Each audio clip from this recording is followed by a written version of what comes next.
When you think of Arizona, you think of the Grand Canyon, the desert, and cacti. I think of boba. I'm going from Los Angeles all the way to Arizona to find the best boba in the state. 3, 2. Cue the intro.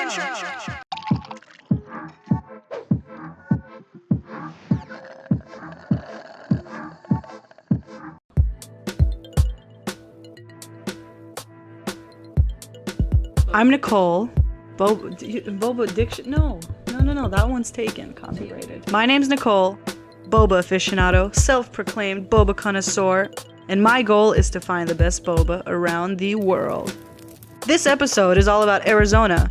Oh, it's not about Arizona. It's about boba in Arizona. We don't care about all the landmarks. We don't care about all the tourist traps. We care about boba. B-O-B-A.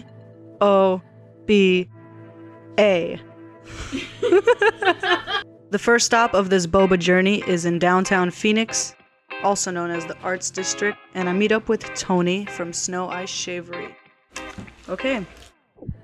Hey, I'm Tony from Snoh Ice Shavery, and we've been open since 2013. We're at a downtown Phoenix location, which is our second location. We specialize mostly on the shaved snow ice, which is kind of like a shaved ice cream, cotton candy texture with toppings kind of like froyo. Besides that, we also serve boba drinks. I didn't get their specialty of shaved ice because I'm not there for that. I'm there for boba. He was very nice. Tony made me, I don't know, he put pretty much everything in this drink. There's boba, there's lychee, there's syrup, there's ice cream, and cotton candy slush and sprinkle. Look at this, it's crazy, look at this. Do you see this drink? I actually asked him, I'm like, would you ever drink this? And he was like, no. Tony was telling me that they opened Snoh as a joke when it was over 100 degrees in the summer, and they thought that this dessert was getting super popular in Taiwan. They're like, why don't we just open one here? And now they did. 2 locations later, 300,000 pounds later. I'm just here for the glass cups. It was cool, I mean, like, it was super hipster. Most boba, you just go in there and you just get your drink and leave. But this place, you go in there, you could hang out, there's games, there's a whole patio. So Snoh Ice Shavery actually won Best Boba Award. Did you know that?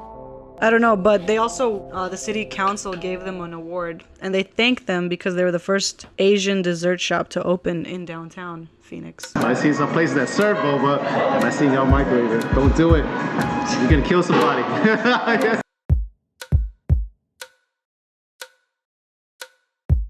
The next place I went was in Scottsdale, Arizona, and there's one thing that they suggest to do for tourists. There's one suggested tourist activity to do in Scottsdale, and it's to visit Old Town Scottsdale. And that's where Růže Cake House was.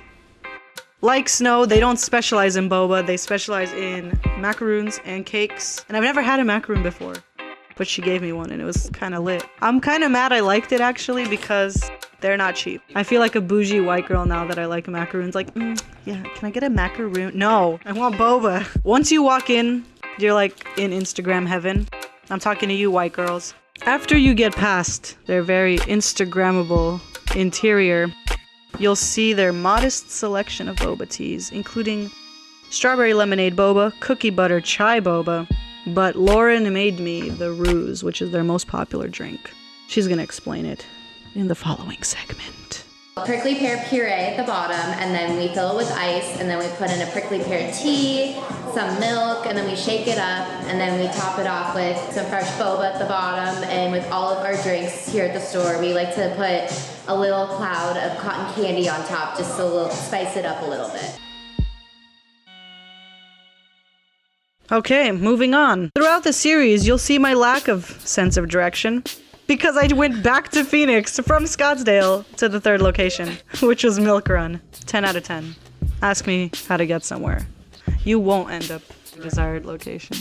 So I didn't talk to the owner of this place because he was out of town. But Milk Run had the best boba of the trip. They made me 3 drinks, which was the Thai iced tea, something I never order. There's ice cream on top. And they actually have house-made ice cream there, which is interesting. They don't just buy it at the store. They make it in-house. Should we do some ASMR? Do you know what ASMR is? Yes. It's so weird. Then, fresh matcha, which is my favorite. Sarcasm. I hate matcha, actually, but I took a sip of it. I don't know if it was good, because I don't think any matcha is good. But, I don't know. But nothing. I don't like matcha. The third drink they made me was the best drink I had in Arizona. It's called the Arizona Sunset, and it's mango passion iced tea with lychee. So this place randomly emailed me in the middle of the night. It was like 11. They're like, oh, we just saw your email. Come on in tomorrow. And I was like, cool. So I got there. I met the owner, Tina, and she's like, how many drinks do you want? I was like, just 2 or 3 of your most popular drinks. She gave me 8 drinks. And this was literally right before I drove 8 hours back to LA. I'm like, what am I going to do with all these drinks? Like, you should have seen how I walked out with like into the car. And my dad's face, he was like, no. And out of all the drinks they gave me, the one I liked the best was the milk tea. So the new thing that's trending is crystal boba. It's crystal boba. It's made out of seaweed.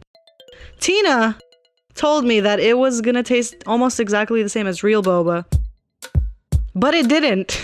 The crystal boba is supposed to be healthier. But if you're drinking boba, do you even want to be healthy? So, I mean, no. You just want boba.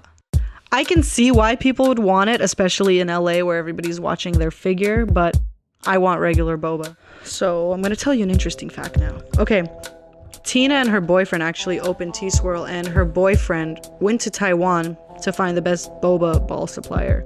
Yeah. She was telling me how he went to over 100 different suppliers to find the best boba. Every supplier had 20 or 30 different kinds. Apparently, all boba is not created equal. This part's like the outro. So I could say something like,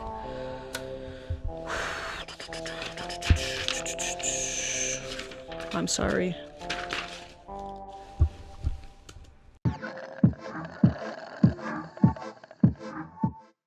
So wait, tonight you can look out in the valley and all the lights and everything is pretty nice.